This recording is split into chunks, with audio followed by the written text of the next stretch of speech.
Romance in the Roaring Forties by Damon Runyon. Only a rank sucker will think of taking 2 peeks at Dave the Dude's doll, because while Dave may stand for the first peek, figuring it is a mistake, it is a sure thing he will get soared up at the second peek, and Dave the Dude is certainly not a man to have soared up at you. But this Waldo Winchester is 100% sucker, which is why he takes quite a number of peeks at Dave's doll. And what is more, she takes quite a number of peeks right back at him. And there you are. When a guy and a doll get to talking, peeks back and forth at each other, why, there you are indeed. This Waldo Winchester is a nice-looking young guy who writes pieces about Broadway for the Morning Item. He writes about the goings-on in nightclubs, such as fights and one thing and another, and also about who is running around with who, including guys and dolls. Sometimes this is very embarrassing to people who may be married and are running around with people who are not married. But of course, Waldo Winchester cannot be expected to ask one and all for their marriage certificates before he writes his pieces for the paper. The chances are, if Waldo Winchester knows Miss Billy Perry is Dave the Dude's doll, he will never take more than his first peek at her. But nobody tips him off until his second or third peek, and by this time, Miss Billy Perry is taking her peeks back at him, and Waldo Winchester is hooked. In fact, he is plumb gone, and being a sucker like I tell you, he does not care whose doll she is. Personally, I do not blame him much, for Miss Billy Perry is worth a few peeks, especially when she is out on the floor of Miss Missouri Martin's 1600 Club doing her tap dance. Still, I do not think the best tap dancer that ever lives can make me take 2 peeks at her if I knew she is Dave the Dude's doll, for Dave somehow thinks more than somewhat of his dolls. He especially thinks plenty of Miss Billy Perry, and sends her fur coats and diamond rings and one thing and another, which she sends back to him at once because it seems she does not take presents from guys. This is considered most surprising all along Broadway, but people figure the chances are she has some other angle. Anyway, this does not keep Dave the Dude from liking her just the same, and so she is considered his doll by one and all, and is respected accordingly until this Waldo Winchester comes along. It happens that he comes along while Dave the Dude is off in the Modoc on a little run down to the Bahamas to get some goods for his business, such as scotch and champagne, and by the time Dave gets back, Miss Billy Perry and Waldo Winchester are at the stage where they sit in corners between her numbers and hold hands. Of course, nobody tells Dave the Dude about this, because they do not wish to get him excited. Not even Miss Missouri Martin tells him, which is most unusual because Miss Missouri Martin, who is sometimes called Mizzou for short, tells everything she knows as soon as she knows it, which is very often before it happens. You see, the idea is when Dave the Dude is excited, he may blow somebody's brains out, and the chances are it will be nobody's brains but Waldo Winchester's. Although some claim that Waldo Winchester has no brains, or he will not be hanging around Dave the Dude's doll. I know Dave is very, very fond of Miss Billy Perry, because I hear him talk to her several times, and he is most polite to her and never gets out of line in her company by using cuss words or anything like this. Furthermore, one night when One-Eyed Sally Abrahams is a little stewed up, he refers to Miss Billy Perry as a broad, meaning no harm whatever, for this is the way many of the boys speak of the dolls. But right away, Dave the Dude reaches across the table and bops One-Eyed Sally right in the mouth, so everybody knows from then on that Dave thinks well of Miss Billy Perry. Of course, Dave is always thinking fairly well of some doll as far as this goes, but it is seldom he gets to bopping guys in the mouth over them. Well, one night what happens but Dave the Dude walks into the 1600 Club, and there in the entrance, what does he see but this Waldo Winchester and Miss Billy Perry kissing each other back and forth friendly. Right away, Dave reaches for the old equalizer to shoot Waldo Winchester, but it seems Dave does not happen to have the old equalizer with him, not expecting to have to shoot anybody this particular evening. So, Dave the Dude walks over and, as Waldo Winchester hears him corning and lets go his stranglehold on Miss Billy Perry, Dave nails him with a big right hand on the chin. I will say for Dave the Dude that he is a fair puncher with his right hand, though his left is not so good, and he knocks Waldo Winchester bow-legged. In fact, Waldo folds right up on the floor. Well, Miss Billy Perry lets out a screech you can hear clear to the battery and runs over to where Waldo Winchester lights and falls on top of him squalling very loud. All anybody can make out of what she says is that Dave the Dude is a big bum, although Dave is not so big at that, and that she loves Waldo Winchester. Dave walks over and starts to give Waldo Winchester the leather, which is considered customary in such cases, but he seems to change his mind, and instead of booting Waldo around, Dave turns and walks out of the joint looking very black and mad, and the next anybody hears of him, he is over in the chicken club doing plenty of drinking. This is regarded as a very bad sign indeed, because while everybody goes to the chicken club now and then to give Tony Berzola, the owner, a friendly play, very few people care to do any drinking there, because Tony's liquor is not meant for anybody to drink except the customers. Well, Miss Billy Perry gets Waldo Winchester on his pegs again and wipes his chin off with her handkerchief, and by he is all okay except for a big lump on his chin. And all the time she is telling Waldo Winchester what a big bum Dave the Dude is, although afterwards Miss Missouri Martin gets a hold of Miss Billy Perry and puts the blast on her plenty for chasing a two-handed spender such as Dave the Dude out of the joint. "You are nothing but a little sap," Miss Missouri Martin tells Miss Billy Perry. "You cannot get the right time off this newspaper guy. Well, everybody knows Dave the Dude is a very fast man with $1. "But I love Mr. Winchester," says Miss Billy Perry. "He is so romantic. He is not a bootlegger and a gunman like Dave the Dude. He puts lovely pieces in the paper about me, and he is a gentleman at all times."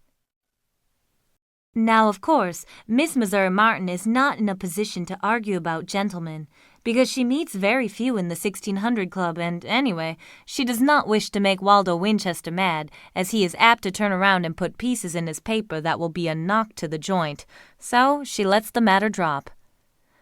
Miss Billy Perry and Waldo Winchester go on holding hands between her numbers, and maybe kissing each other now and then, as young people are liable to do. And Dave the Dude plays the chill for the 1600 Club, and everything seems to be all right. Naturally, we are all very glad there's no more trouble over the proposition, because the best Dave can get is the worst of it in a jam with a newspaper guy. Personally, I figure Dave will soon find himself another doll and forget all about Miss Billy Perry, because now that I take another peek at her, I can see where she is just about the same as any other tap dancer, except that she is red-headed. Tap dancers are generally blackheads, but I do not know why. Moosh, the doorman at the 1600 Club, tells me Miss Missouri Martin keeps plugging for Dave the Dude with Miss Billy Perry in a quiet way, because he says he hears Miss Missouri Martin make the following crack one night to her. "Well, I do not see any Simple Simon on your lean and linger." This is Miss Missouri Martin's way of saying she sees no diamond on Miss Billy Perry's finger, for Miss Missouri Martin is an old, experienced doll who figures if a guy loves a doll, he will prove it with diamonds. Miss Missouri Martin has many diamonds herself, though how any guy can ever get himself heated up enough about Miss Missouri Martin to give her diamonds is more than I can see. I am not a guy who goes around much, so I do not see Dave the Dude for a couple of weeks. But late one Sunday afternoon, little Johnny McGowan, who is one of Dave's men, comes and says to me like this. "What do you think? Dave grabs the scribe a little while ago and is taking him out for an airing." Well, Johnny is so excited it is some time before I can get him cooled out enough to explain. It seems that Dave the Dude gets his biggest car out of the garage and sends his driver, Wop Joe, over to the item office where Waldo Winchester works, with a message that Miss Billy Perry wishes to see Waldo right away at Miss Missouri Martin's apartment on 59th Street. Of course, this message is nothing but the phonus balonus, but Waldo drops in for it and gets in the car. Then Wop Joe drives him up to Miss Missouri Martin's apartment, and who gets in the car there but Dave the Dude? And away they go. Now, this is very bad news indeed, because when Dave the Dude takes a guy out for an errand, the guy very often does not come back. What happens to him, I never ask, because the best a guy can get by asking questions in this man's town is a bust in the nose. But I am much worried over this proposition because I like Dave the Dude, and I know that taking a newspaper guy like Waldo Winchester out for an errand is apt to cause talk, especially if he does not come back. The other guys that Dave the Dude takes out for errands do not mean much in particular, but here is a guy who may produce trouble, even if he is a sucker, on account of being connected with a newspaper. I know enough about newspapers to know that by and by, the editor or somebody will be around wishing to know where Waldo Winchester's pieces about Broadway are, and if there are no pieces from Waldo Winchester, the editor will wish to know why. Finally, it will get around to where other people will wish to know, and after a while, many people will be running around saying, "Where is Waldo Winchester?" And if enough people in this town get to running around saying, "Where is so-and-so?" it becomes a great mystery, and the newspapers hop on the cops, and the cops hop on everybody, and by there is so much heat in town that it is no place for a guy to be. But what is to be done about this situation, I do not know. Personally, it strikes me as very bad indeed.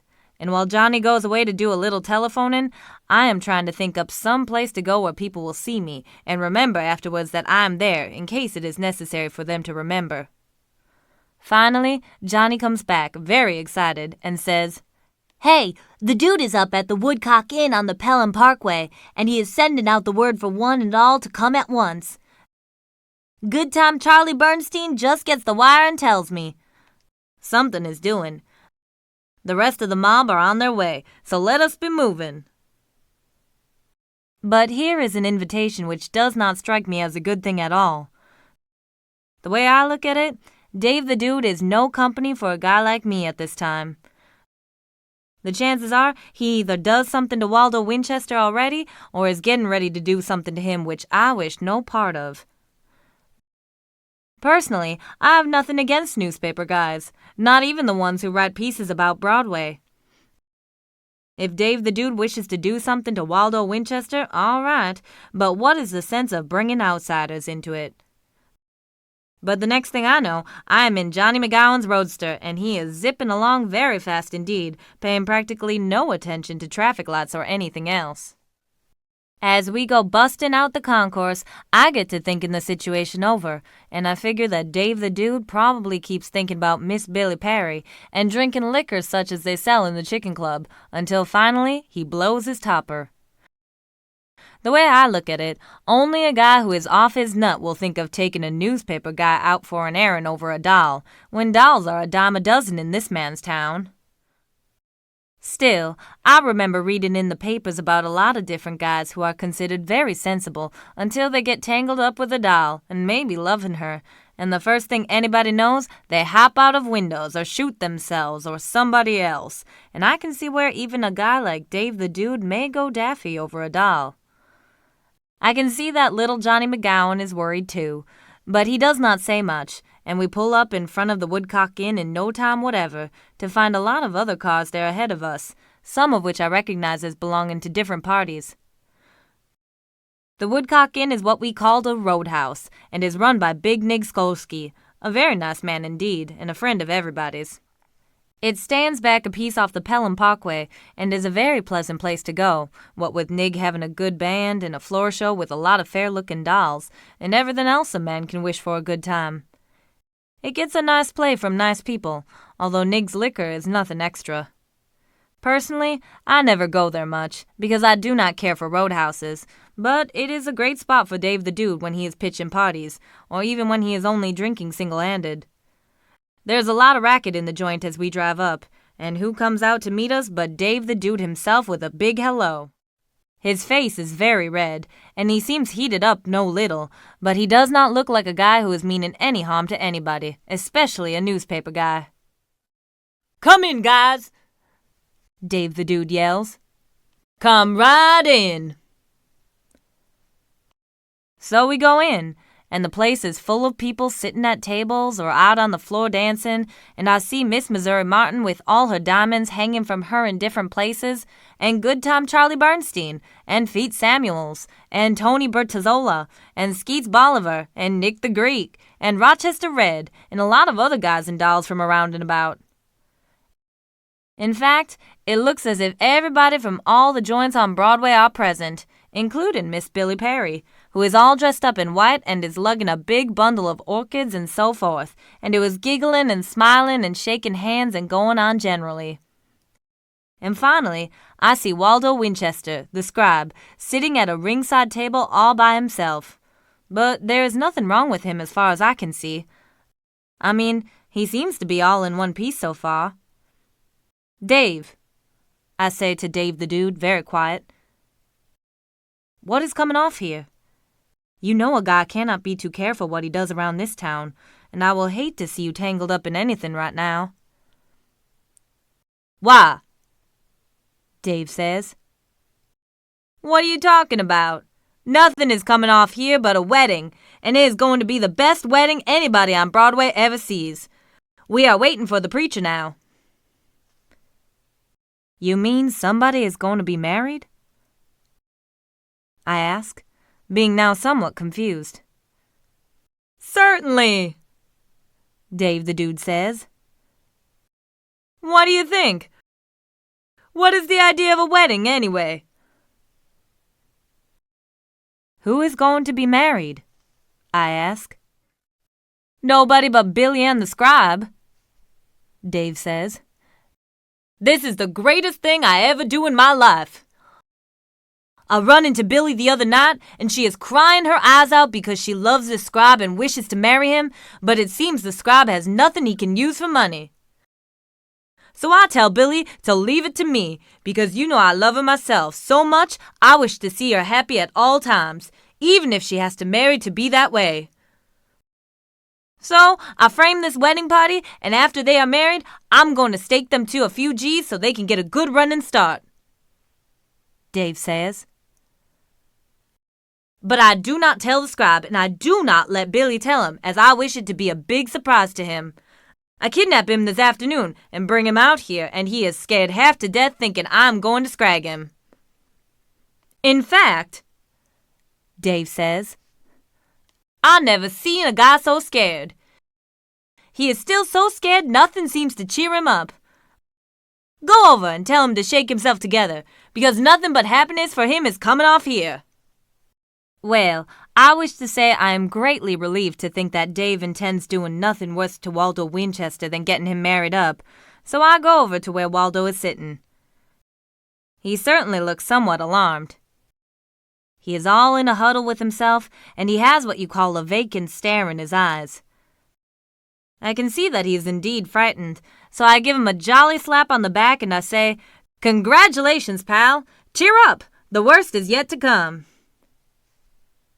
You bet it is, Waldo Winchester says, his voice so solemn I am greatly surprised. You are a fine-looking bridegroom, I say. You look as if you had a funeral instead of a wedding. Why do you not laugh, ha, and maybe take a dram or two and go to cutting up some? Mister, says Waldo Winchester, my wife is not going to care for me getting married to Miss Billy Perry. Your wife? I say, much astonished. What is this you are speaking of? How can you have any wife except Miss Billy Perry? This is great foolishness. I know, Waldo says, very sad. I know. But I got a wife just the same, and she's going to be very nervous when she hears about this. My wife is very strict with me. My wife does not allow me to go around marrying people. My wife is Lola Sapola of the Rolling Sapolas, the Acrobats, and I am married to her for 5 years. She is the strong lady who juggles the other 4 people in the act. My wife just gets back from a year's tour in the interstate time, and she is at the Mox Hotel right this minute. I am upset by this proposition. Does Miss Billy Perry know about this wife? I ask. No, he says. No, she thinks I'm single-o. But why did you not tell Dave the Dude you are already married when he brings you out here to marry you off to Miss Billy Perry? I ask. It seems to me a newspaper guy must know it is against the law for a guy to marry several different dolls unless he is a Turk or some such. Well, Waldo says, if I tell Dave the Dude I'm married after taking his doll away from him, I'm quite sure Dave will be very much excited and maybe do something harmful to my health. Now, there is much in what the guy says, to be sure. I'm inclined to think myself that Dave will be somewhat disturbed when he learns of this situation, especially when Miss Billy Perry starts in being unhappy about it. But what is to be done I do not know, except maybe to let the wedding go on. And then, when Waldo is out of reach of Dave, to put in a claim that he is insane and that the marriage does not count. It is a sure thing I do not wish to be around when Dave the Dude hears Waldo is already married. I'm thinking that maybe I better take it on the lam out of here when there's a great row at the door and I hear Dave the Dude yelling that the preacher arrives. He is a very nice-looking preacher at that, though he seems somewhat surprised by the goings-on, especially when Miss Missouri Martin steps up and takes charge of him. Miss Missouri Martin tells him she is fond of preachers and is quite used to them, because she is twice married by preachers and twice by justices of the peace, and once by a ship's captain at sea. By this time, one and all present, except maybe myself and Waldo Winchester, and the preacher and maybe Miss Billy Perry, are somewhat corned. Waldo is still sitting at his table looking very sad and saying yes and no to Miss Billy Perry whenever she skips past him, for Miss Billy Perry is too much pleasured up with happiness to stay long in one spot. Dave the Dude is more corned than anybody else, because he has 2 or 3 days running start on everybody. And when Dave the Dude is corned, I wish to say that he is a very unreliable guy as to temper, and he is apt to explode right in your face any minute. But he seems to be getting a great bang out of the doings. Well, by and by, Nig Skolsky has the dance floor cleared, and then he moves out on the floor a sort of arch of very beautiful flowers. The idea seems to be that Miss Billy Perry and Waldo Winchester are to be married under this arch. I can see that Dave the Dude must have put in several days planning this whole proposition, and it must have cost him plenty of the old do-re-mi, especially as I see him showing Miss Missouri Martin a diamond ring as big as a cough drop. "It is for the bride," Dave the Dude says. "The poor Lugan she is marrying will never have enough dough to buy her such a rock, and she always wishes a big one. I get it off a guy who brings it in from Los Angeles. I'm going to give the bride away myself in person, so how do I act, Mizzou? I want Billy to have everything according to the book." Well, while Miss Missouri Martin is trying to remember back to one of her weddings to tell him, I take another peek at Waldo Winchester to see how he is making out. I once see 2 guys go to the old warm-up squattavoo up in Sing Sing, and I wish to say both are laughing heartily compared to Waldo Winchester at this moment. Miss Billy Perry is sitting with him, and the orchestra leader is calling his men dirty names because none of them can think of how "Oh, Promise Me" goes, when Dave the Dude yells, "Well, we are all set. Let the happy couple step forward." Miss Billy Perry bounces up and grabs Waldo Winchester by the arm and pulls him up out of his chair. After a peek at his face, I'm willing to lay 6 to 5 he does not make the arch. But he finally gets there with everybody laughing and clapping their hands, and the preacher comes forward, and Dave the Dude looks happier than I ever seen him look before in his life as they all get together under the arch of flowers. Well, all of a sudden, there's a terrible racket at the front door of the Woodcock Inn, with some doll doing a lot of hollering in a deep voice that sounds like a man's, and naturally, everybody turns and looks that way. The doorman, a guy by the name of Slugsy Sacks, who is a very hard man indeed, seems to be trying to keep somebody out, but pretty soon there's a heavy bump and Slugsy Sacks falls down, and in comes a doll about 4 feet high and 5 feet wide. In fact, I never seen such a wide doll. She looks all hammered down. Her face is almost as wide as her shoulders and makes me think of a great big full moon. She comes in bounding like, and I can see that she is all churned up about something. As she bounces in, I hear a gurgle, and I look around to see Waldo Winchester slumping down to the floor, almost dragging Miss Billy Perry with him. Well, the wide doll walks right up to the bunch under the arch and says in a large bass voice, "Which one is Dave the Dude?" "I'm Dave the Dude," says Dave the Dude, stepping up. "What do you mean by busting in here like a walrus and gumming up our wedding?" "So you are the guy who kidnaps my ever-loving husband to marry him off to this little red-headed pancake here, are you?" the wide doll says, looking at Dave the Dude but pointing at Miss Billy Perry. Well now, calling Miss Billy Perry a pancake to Dave the Dude is a very serious proposition, and Dave the Dude gets very angry. He is usually rather polite to dolls, but you can see he does not care for the wide doll's manner whatever. "Say, listen here," Dave the Dude says. "You better take a walk before somebody clips you. You must be drunk," he says. "Or daffy," he says. "What are you talking about anyway?" "You will see what I'm talking about," the wide doll yells. "The guy on the floor there is my lawful husband. You probably frightened him to death, the poor dear. You kidnap him to marry this red-headed thing, and I'm going to get you arrested as sure as my name is Lola Sapola, you simple-looking tramp." Naturally, everybody is greatly horrified at a doll using such language to Dave the Dude, because Dave is known to shoot guys for much less. But instead of doing something to the wide doll at once, Dave says, "What is this talk I hear? Who is married to who? Get out of here," Dave says, grabbing the wide doll's arm. Well, she makes out as if she is going to slap Dave in the face with her left hand, and Dave naturally pulls his kisser out of the way.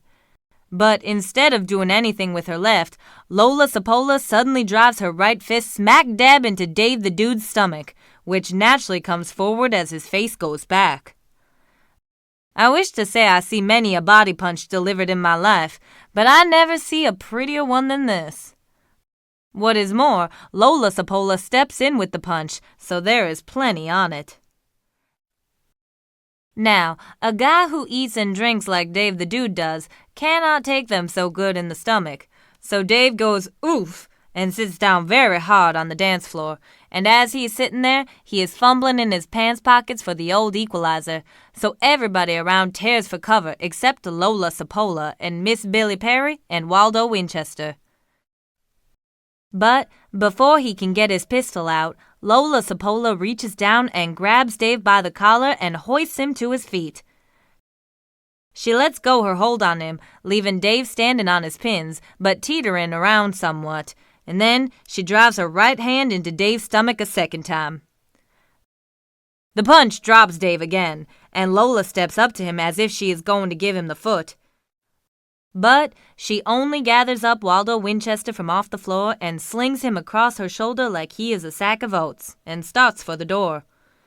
Dave the Dude sits up on the floor again, and by this time he has the old equalizer in his duke.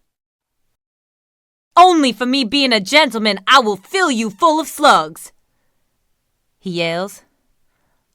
Lola Sapola never even looks back, because by this time she is petting Waldo Winchester's head and calling him loving names, and saying what a shame it is for bad characters like Dave the Dude to be abusing her precious one.